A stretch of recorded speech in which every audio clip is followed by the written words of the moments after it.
On today's show, I've got Anna, who on Instagram goes under the name nerdsquared. And she grew up on the Disney Channel and had parents who were both antique dealers. So when it came to collecting, she really brought a specific eye that looked to the past and a lot of things that maybe she didn't grow up with, but were graphically really interesting. Not surprisingly, she turns out to be a designer herself, doing some really interesting collage work, which you can find on her Instagram. So let's take it away. This is a fun one, so enjoy. Hello, I'm here with Anna. Anna's a designer and a collector, and we first met at Comic-Con. Essentially, you were friends with Michael Fleming, who I shared a booth with for many years, and you would always come around, and I'd always see you, and you always seemed like a very interesting person, but you always seemed to have a very relationship-y thing with Michael, so I never got in the middle of it, and then somehow, I don't know, we just maybe at Comic-Con finally started talking. Which is funny because I actually knew you from Bear and Bird because we invited you, but I don't talk, it's literally an email, hey, would you do our show, our gallery show? So you were talking to me whenever you were doing Bear and Bird. And was I part of the show? Yeah, you were part of, I think, some of our small stuff shows. Oh, okay. I think, I can't think of what it is. I'm trying to remember. I think I looked back and I was 2013 maybe. Oh, wow. Okay. But I didn't, like I said, I didn't know you. And then it's possible that Amanda, the gallery owner, has met you at Comic-Con years before. See, that's the thing with Comic-Con is, I think I started doing it with Mr. Toast in 2005. So we did 14 years. And so, I've done a lot of shows. And it all sort of, I'm don't always remember everything that happened. Yeah, because that's how I think I first saw your stuff was in their store. They carried your comic. Oh, okay. So, tell me about where you grew up and sort of what that environment was like. I grew up in Southern California. I was born and raised in Redlands, Highland area. I guess it was all right. I really love California. I live currently in Florida. I don't know why, but hey, I'm here. And let's see. Let's go. I know you want to talk about some stores and stuff, and I was trying to think about that, and my stores are so generic. It's Stater Brothers, Toys R Us, and KB's. Okay, so is this the 80s? 80s. And what did like Toys R Us and KB, pretty standard action figures are all over the place. But when you're walking into one of those stores, what are you looking at? It all depend. It kind of all depended. I was into Star Wars. I was into She-Ra. I was into He-Man. I was into Strawberry Shortcake. So I was kind of a little bit of all, and it probably both girl and boy toys is sometimes people label them. But I just remember going into especially Toys R Us and just it seemed like the toys were just piled to the sky because they had all of the extra toys and everything right above where everything was. And and then going in the past few years, I would go in there and I'd be this doesn't feel the same. I didn't have that same feeling of the sky high toys and endless amounts of toys. Now, did you go to toy stores looking for something in particular because you saw commercials, or the toy store was just this immersive experience that you got to have? I would say for the most part it was to get stuff that I probably saw in commercials because I was the youngest child, so I got spoiled. Perfect. I'm youngest child also. It's the only place to be. It's the best. So it would go for something I guess my fondest story is so the first Star Wars movie that I saw um, in the movie theaters was Return of the Jedi. I was really young, but I saw it. And then I started getting all the Star Wars toys. And I wanted Princess. And at that time, that wasn't just, she was kind of like harder to find anyway. And they didn't really have a lot of those in the Jedi packs. But my dad would take me every time, like we found out when the toy deliveries were, and we would go. And I just remember looking through boxes, like with my dad, trying to find this Princess Leia, never found her. And so I think that was a thing until like the 80s, until like the mid or later 80s, where they would really short the female characters. And so they were, if you were a female collector, it's just like, good luck. Yeah, I had all of her other ones, but not the white. And then this kind of goes, then it kind of segues into like my parents. So my parents were antique collectors. Like in our house, it was just tons of antiques. But like I would say, like my dad, he's really into Western. So we had a lot of like, we had the old telephones where you'd like spin and, I can't even think of what it's called. Oh, I just call them old-timey phones. Yeah, old-timey phone. Like sure. They collected like the grinders for the coffee grinders and like butter turners, and my dad had saddles for horses, and we just had like tons of stuff, and we would go to antique shows and flea markets and stuff. And so one time I remember going to a flea market, and I just remember like somebody had a blanket on the ground and there was a bunch of toys. Princess Leia. Out of the box though, for $1, and I still have managed to hold on to her this whole time. So I did get her. I just didn't get her in the toy store. Now, so you're going to flea markets. Was there any sort of impetus for you becoming a dealer at all? No. Was there a point at which going to the flea market energized you as a collector? Yes. And what was that? It would be like, I guess, like the Marie Kondo kind of thing. Like I would just see something and it would spark like joy, or I would see how it was designed. And so to give you a little bit of my background, initially when I was a kid, I wanted to be a Disney animator. Like that was my goal. And it was mainly because like Disney, I guess this will get into the Disney stuff, was because Disney played, like, just had that happy feeling, and I wanted to give that to other people. And so, like, and I guess that's where the collecting is. I'm me giving it to myself when I see something, and I'm like, oh, I love that. But it wasn't just, I just don't collect one thing. So it's a little tough. So I never, like, fit into places. Well, that's the thing. I sort of look at you seem like this sort of, a lot of collectors are obsessed with one thing or one sort of lane, action figures or whatever. You seem like that collector that has sort of established their own personal aesthetic, which is based on a bunch of things, and your collecting is sort of within that aesthetic realm. Exactly.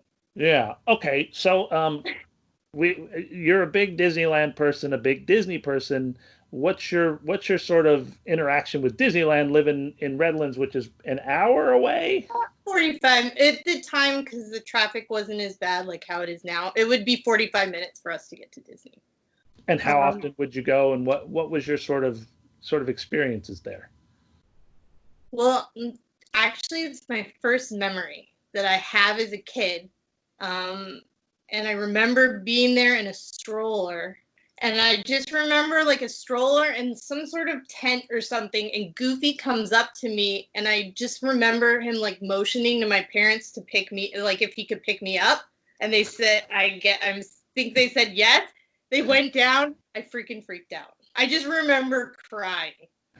And I asked my dad, I was like, Dad, I have this memory. Is this true? He's like, oh, yeah. He even remembers it.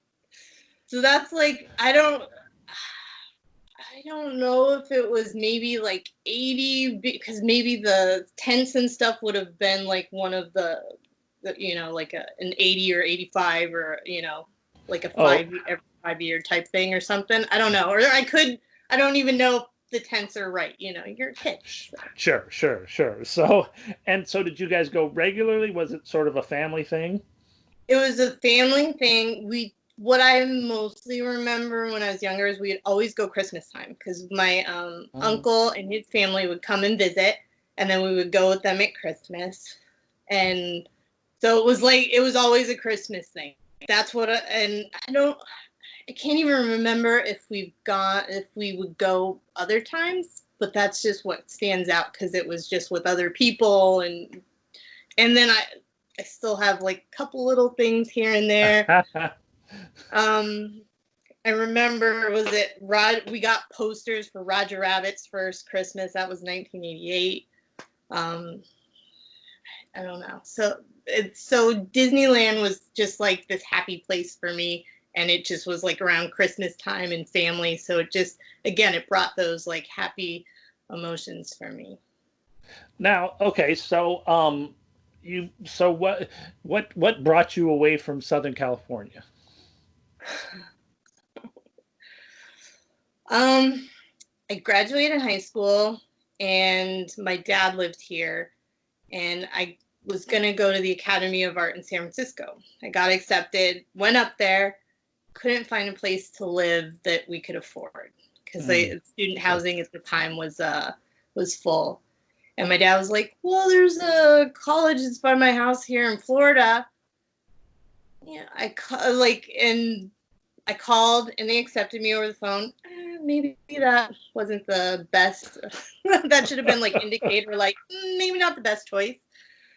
Um, and he was like, "If you're closer to me, I can help you out." So that's what happened. And then I just kept meaning to come back to California, and it just like any time that I was about to, I don't know, you just get caught up in life. And then a couple years, I was almost ready to leave, and then I met my husband, and I mean he'll move, but I don't know where to go in Southern California anymore because I don't know that I want to.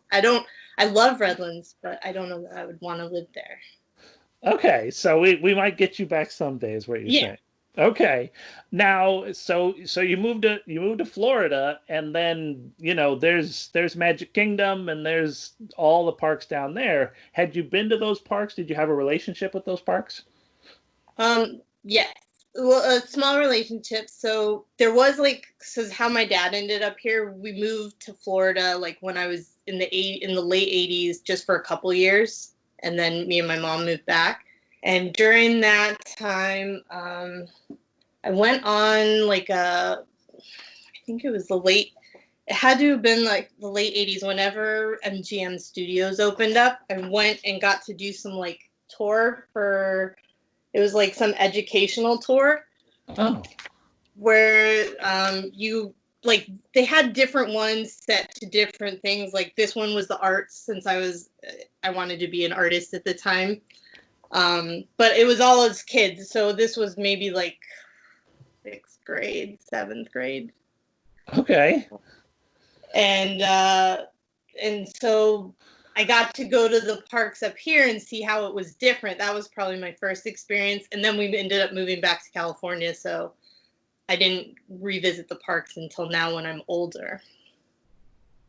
Okay, so did you like the parks down there, or was it an extent? Did it feel like an extension of Disneyland, or did it seem like Disneyland is the correct way of doing it, and this is like a different way of doing it? Um, Disneyland, I guess, because that's where my heart is. I always love Disneyland more, and it's different from Disney World, but I love Disney World. I love the space. I love, there's a lot of things that I really love about it, but I feel like it's missing this charm. Like, there's just a little bit extra touches on certain things, and it just might be because, Walt had a say in that, and he put his all during that time. Like some of the fixtures or some of the buildings. And what's funny was it just the last time I was in California, I went to Disneyland, and it kind of like I felt like I was stepping into a miniature because I hadn't been in so long, and all of a sudden like because I have an annual pass here, and I go so much that it was kind of like a shock.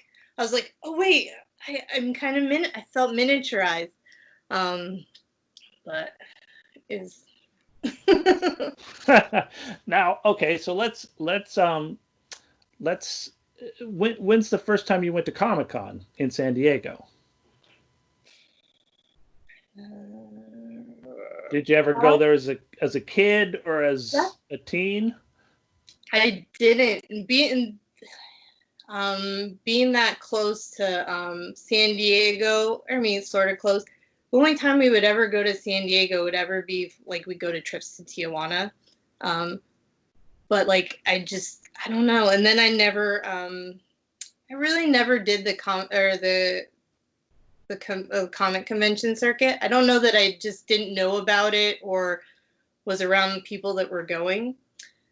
And then one year when I started working at Tate's Comics and helping out there, Tate couldn't go because he just had another kid. So I think it was maybe 2012 or 2013. They gave us their tickets, and then we went out there. So that was kind of the beginning of that. Okay, And then we've gone every year since then. Oh, okay. So it was 2012. So let's sort of go back to sort of Tate's Comics. That's a huge, like the biggest or one of the biggest stores in Florida, comic stores? I would say it's the biggest store in Florida. And it's family owned and operated. Like Tate started it when he was 17 years old. And I just became friends with Tate and his wife Amanda. And when they started having kids, it was the time I was leaving this advertising agency that I was working for and going freelance. And she just had some kids and needed a little bit of help doing some of like the design work and stuff, because they're very like, if you go and look at their stuff, like they love to have good flyers, good signs, good everything. They really take pride in that. And so I kind of stepped in and helped out part-time, and she also was running the gallery, the Bear and Bird. And so then I started kind of co-curating the Bear and Bird gallery with her at that time as well. Okay. So yeah, you were telling me that that I did not realize this is that we'd talked and I'd actually done some shows with the gallery, which so now Bear and Bird is a gallery within Tate's. Correct. So Tate and Amanda just have such a love for original art and for artists that in 2007 they started this little gallery. It's kind of like in this little loft area in Tate's Comics. And it's just, I think it's pretty cool. But, you know, like, 'cause she wanted to give people that come to the comic store haven't necessarily maybe seen art galleries and stuff. So she kind of wanted to give people a glimpse. And then also, when she first started doing group shows and getting the local, and it gave like artists a way to show their stuff, just kids. Like there was no rule. There was just like rules on size, but no age rules. It didn't cost money. You just had to just stay within the size rules or the theme rule. And did you see sort of growing out of this gallery and this sort of interaction with community, did you see like sort of a growth in sort of an art community that sort of has been fostered by that? Mm-hmm. But it's still kind of hard because sometimes if I'm in the store and you get a lot of younger kids sometimes coming into the store and they come upstairs and they'll see something, and we try to keep within a reasonable price point. And you'll just hear kids like, I could do that. And you're like, okay, and you want to know it, like if that gives them the thing to start doing it, but you know that for the most part they're not going to try. But I hope that they did. But Now, you showed me a couple things before we began, including like some strange little doll. What was that? Can we see that? Oh, Can I see oh, that? I was just like, I was gonna start off with Waldorf from the Muppets. Oh, I don't know. Oh wait, I should put it in the middle. be in the center. But, And what? No, what was that? You had a little, like a little girl doll thing. oh, okay. This goes back to Disneyland. This one. Yeah, what the heck is that? So, okay, this is one of the times that we did go to Disneyland, not on Christmas. It was my 5th birthday, and I got to take one of my best friends. And this is one of the dolls that they had for It's a Small World. So me and my friend got to choose a doll. So this is, I don't know, so then this would be 84 that I got this. I'm trying to see if there was any markings. So this is my doll from my little Small World doll from 84, from my And 5th. that's from some country, I suppose. That's what's funny is that I'm not quite sure. Because I know I've seen other Small World, series of dolls they did, more like 60s ones, and they're just like these really garbagey, cheap Chinese dolls that they sort of have thrown into some sort of packages, which is not the case with a lot of Disneyland things, certainly nowadays. Yeah. So Now, where did your fascination for early Disneyland come from? I think that's well, my parents, I think I've told you before, my parents spent their honeymoon in 1961 at Disneyland. I did not know that at all. I didn't they didn't take any pictures, which makes me angry, but they did save their receipt Oh my for God. payment For okay. $15. $16? For $16 for their reservation from October 14th to the 16th. So I think that's funny. And then they had the bag that was in the hotel room. Okay. And there's a vacation land that so that's how those vacation lands, they were just in the hotel rooms. Oh, that makes sense. Yeah, there you go. That's what. Yeah. So they would you probably, when you check in or whatever, you go to your room and there'd be this bag, and okay, because Vacation Land's this magazine that I dealt and collected Disneyland for many years, and you end up with tons of them, and because they're just another sort of piece of ephemera that sort of comes out of Disneyland, and I certainly collected it all at one point. So they have this connection, and then did you start? I guess they had fun because all their tickets are gone. Now, did you ever? How do you go about collecting Disneyland?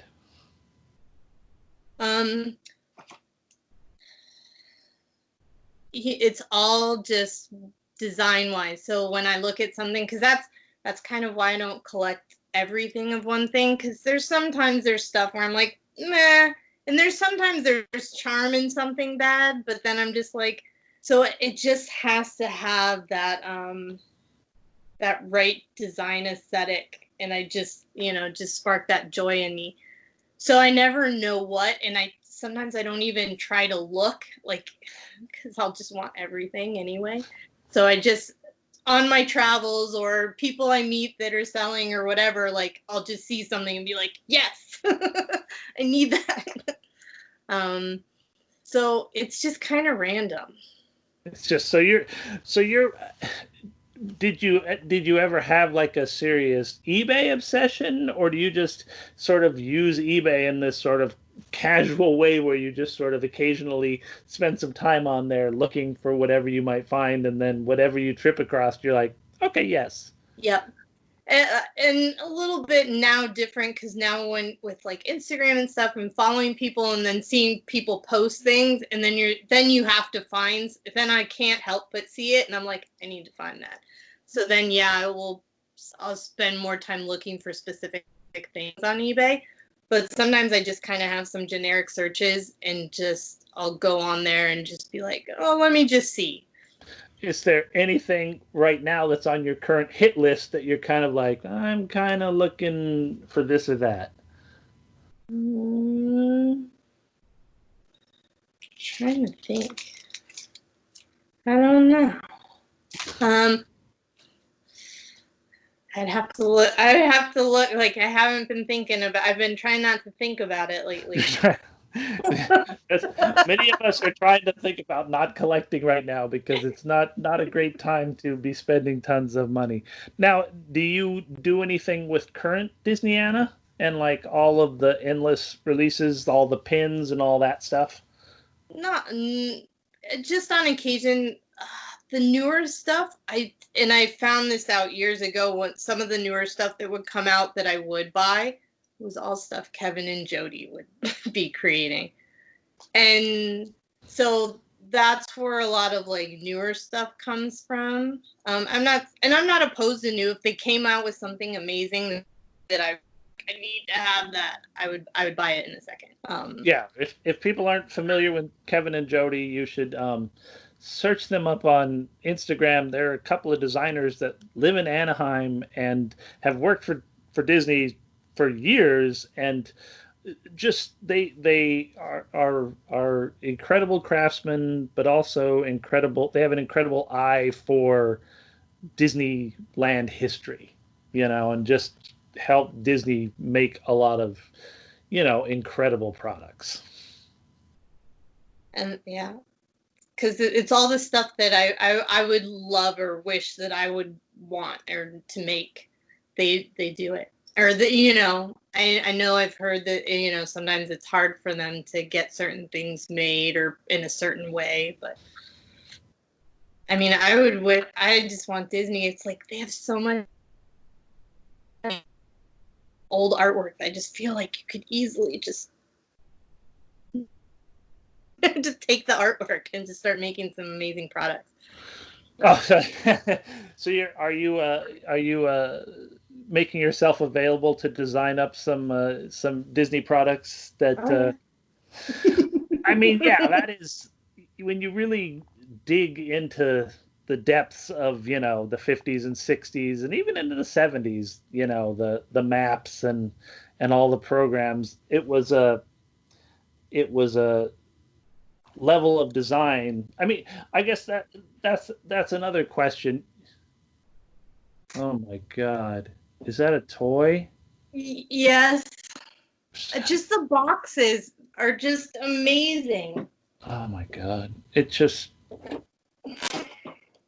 Oh yeah. Okay. I own like 5 of these and it's tattooed on my arm.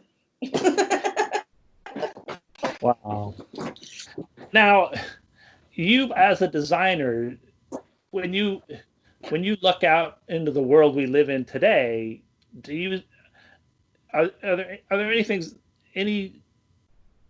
not do you think where do you think design is today? Do you think do you think it's healthy? Do you think it's I mean what, do you have I mean I have lots of feelings about these kind of things and I have been expressing them more and more, but you as a designer, what are you looking at in the world?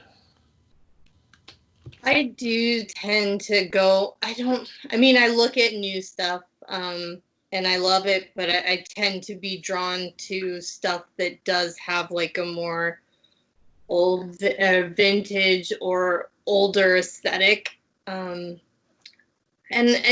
some people are doing that. I think design right now, it's kind of all over. It's all over the place. It just depends on like I don't know. Hold up that talk to me a little about the Pecos Bill box.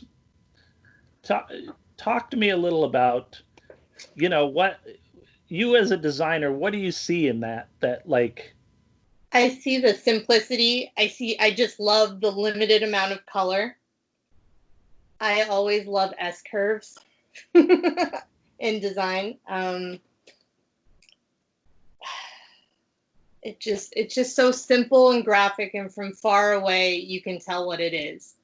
There's not too much writing. The fonts are amazing. Um,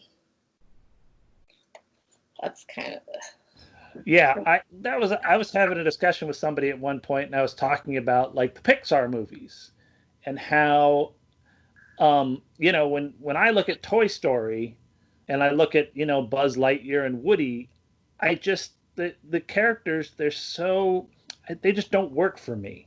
Because, if you think about them being an inch tall, you're like there's nothing there.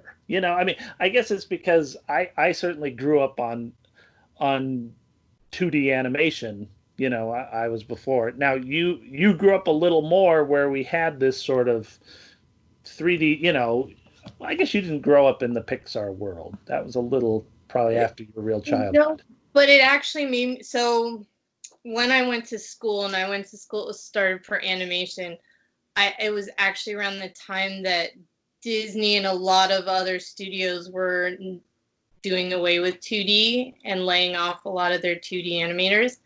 And that kind of, I think that turned me off at the time, and I didn't try to push through, and I learned how to do 3D stuff. I could do it at the time. I just didn't like it. Just wasn't my thing. I really liked more of the hand-drawn stuff because I just feel like when you draw something with your hand, there's some imperfection in there that's the computer sometimes, especially early on, it just had a hard time translating. And it lost that charm, like with Disney.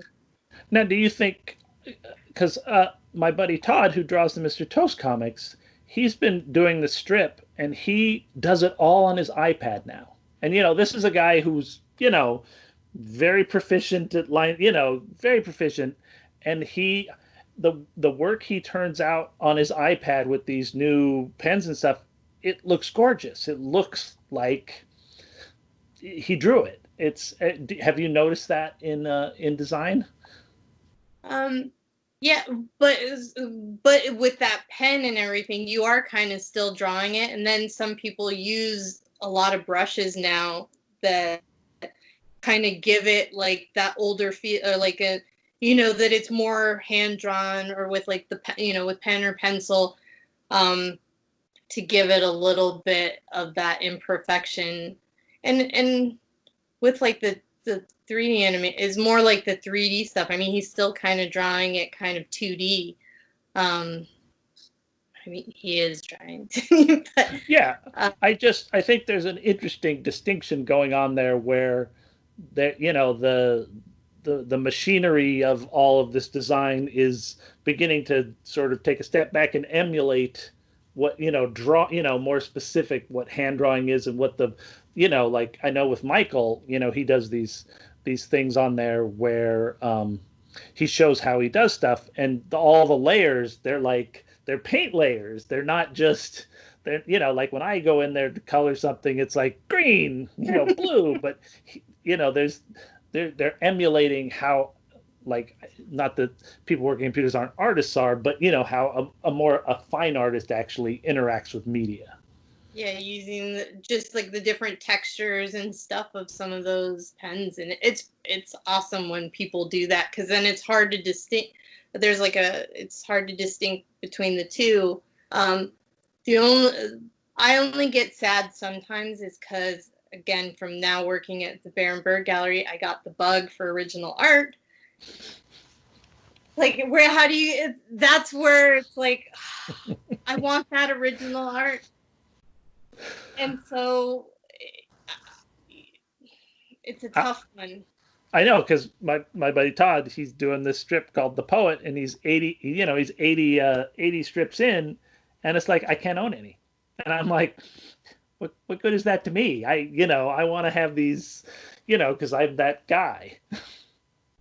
I'm the same. And then sometimes even like, some just to see in some of the art pieces, just to see the lines that got erased or the little lines that are there, just like, I love it. And like, sometimes you don't get to see, I guess it just all depends on the artist, but some of the stuff on the iPad or whatever, they usually clean it up so it's not as, but there's some artists that I follow, and I swear some of their stuff, I'm like, that has to be hand drawn, and then I find out it's digital. And then, because I'm almost to the point where I want to ask him if it's available, and then all of a sudden I'm like, it's not. I don't want to print. I want the original. Now you do some work in collage, which people can see. Why don't you do a throw out to your Instagram? What is nerdsquared. And I mean, I post a lot. I post like a mixture of like my toys. I don't post a ton of my art, which I need to start doing that and start pushing more. But I love to take old illustrations and bring them into a new way or into pop culture. I've done that since since the late 90s. Okay. I've just been doing a mixture because it's again, I think what I love to do is I love to take and give a new life to amazing art that maybe people don't see, or be like, oh, I know that I could take this and build something else. And that's kind of maybe why I push my art as much, is because sometimes I feel less as an artist because it's not all my art. I'm kind of taking pieces and I guess curating it. So I feel like I'm more of an artist curator. I think that you shouldn't think about yourself that way, because there's a lot of artists, nowadays especially, who are just sort of rehashing, what has come before. Which and I mean, I think some of the greatest work is when an artist takes, I mean, I've done my fair share of mining, past properties and things that I love. And I mean, because I was looking at some of them, and you had this really amazing stormtrooper one where you sort of put the stormtrooper helmet on sort of your mid-century woman, and she's like cooking. And then you also had one with ET wearing a Hawaiian shirt and doing a whole tiki thing. And I think that I think that's a really interesting space, because all of these things are, there are culture now. E.T. in your background, he is our culture, and recontextualizing him and playing with him, and I just want to say what I like about your things is they're seamless, and you work on them to the point where it's not. A lot of collage art is like, they kind of go for the Dadaist thing where it's like these things are incongruous and I've pushed them together. You do the exact opposite. You try and take all of these parts and make a whole that is believable. And I think it's a form of storytelling. Thank you. And I've seen that a little bit, because in the sense that sometimes I'll send my friends weird images or pictures, and they'll be like, oh my gosh, that looks amazing. And I'm like, I didn't Photoshop that. They're like, oh, that's a real photo. And so now they don't even know what to believe is real. What is real and what is a lie when it comes from you? Yeah, but I think, I think that there's a space there that is really interesting to explore, whether or not, you are taking, pen to paper as opposed to, reassessing things. So, a compliment to you. Oh, thank you. Which you're going to be shy about. I want to start doing it more and push it more. So. Well, I'm gonna make my pitch is put together a book of them, and put together a book of them, and with all these glorious print on demand stuff that we have access to, which I'm sure all about. Do something like that, because you have a really interesting skill set, and if you flex it, that's a lot of what I'm trying to do with these shows is talk to people I know that have these interesting skill sets and have used them to do all sorts of interesting weird stuff. God knows I've done a lot of weird stuff, and I'm hoping people come to this and sort of get inspired to move on with their own things like that, and make the world more interesting, because it's up to us. Corporate Disney and corporate this, that, and the other thing are going to do stuff, but we have a flexibility that they don't always have. That's true. I do see that. I see that a lot because I mean, you can look at some. I guess you see artists that are doing, say Disney, but they aren't. Disney's not supporting them, but they're doing stuff that's better than what Disney would do. I'm like, Disney, just come on. Yeah. I mean, Wonderland, or was it Wonderland Gallery, or they've been doing a lot of good stuff. But that's not all of the merch. That's just a very small portion. Yeah, certainly Wonderland, gets people in there, and I mean, I've seen people, working the gallery scene, then they get in there and Disney make things like this. See, this is, I mean, look at the limited colors. Come on. You can take this art and just make it all amazing. And this is just some little coloring book in a fun pack. In a fun box, yeah. And I mean, I have never been a super fan of that era Mickey Mouse, but if anything designed right, can be made to work. What else? Do you have anything else cool to share with us? Oh my God. Well, I mean, it's just let's see. Which I'm sure. My baby shoes. Wonder Woman. Wonder Tot. Yeah. Look at those kicks. I don't know. I got some.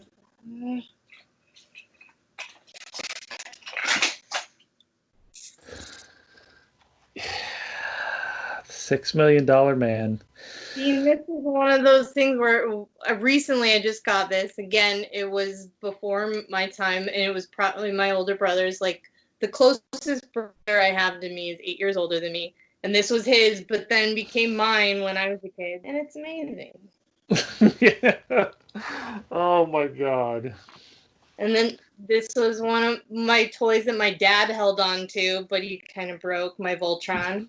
Seeing this actually when we were I was listening to your last interview, and you guys were talking about stores and like Cracked Magazine. Cracked Magazine was one that I picked up, and then the grocery stores always had those. Is it Panini? The Panini. It's like a French company that sold these either sticker albums. I used to get those at the grocery store. Like, I remember having the Voltron one, and She-Ra, and E.T. E.T., of course, is a big. I collect all E.T. stuff. Well, not all, but some. Now, did you see E.T. when it came out when you were a kid? Okay. But again, it was, that was it 82 or 3? So I was, still little. I was probably brought to the movie theater because, my brother. But I remember seeing that. I remember seeing Snow White when they did the re-release. And that also played into, then we talk about food, McDonald's. And there's a collecting. That's probably maybe a start to collecting, because I would collect the McDonald's toys. Okay. See that now, at some point I ran across one of the little the little hamburgers, and it's like, but I was like practically an adult at that point, but I still went and, I went to the flea market and I bought them all because they were, talk about a really great design thing. Do you remember those ones?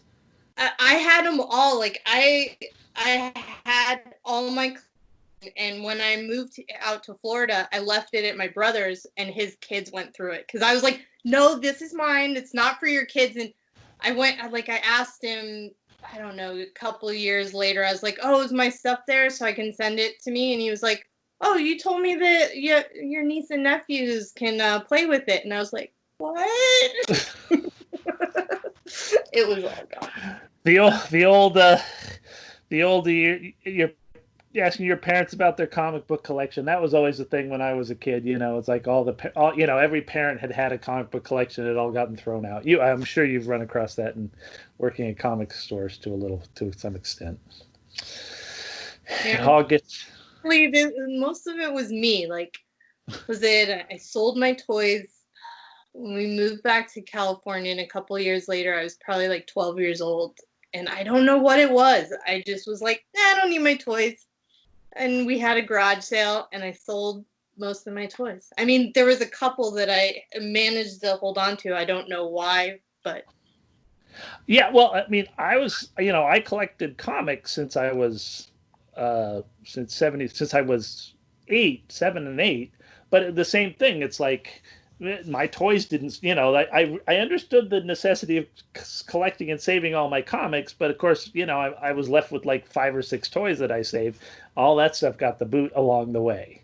So everyone makes those mistakes as collectors, and I think and then get you burned. spend the rest of your life trying to get it all back. Yeah, spend the rest of life. Well, I think that's probably a good note to end on. That we're going to end up spending the rest of our lives, what's left of it. Yes.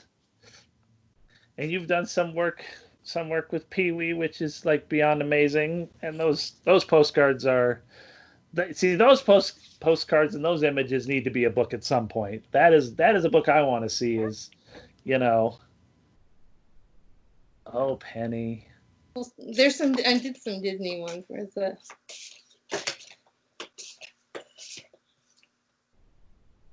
I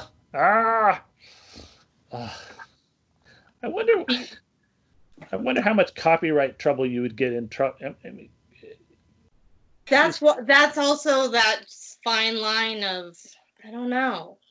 Because that's why I try to use a lot of older stuff in my art, just in case I did try to make it, that somebody wouldn't get mad at me.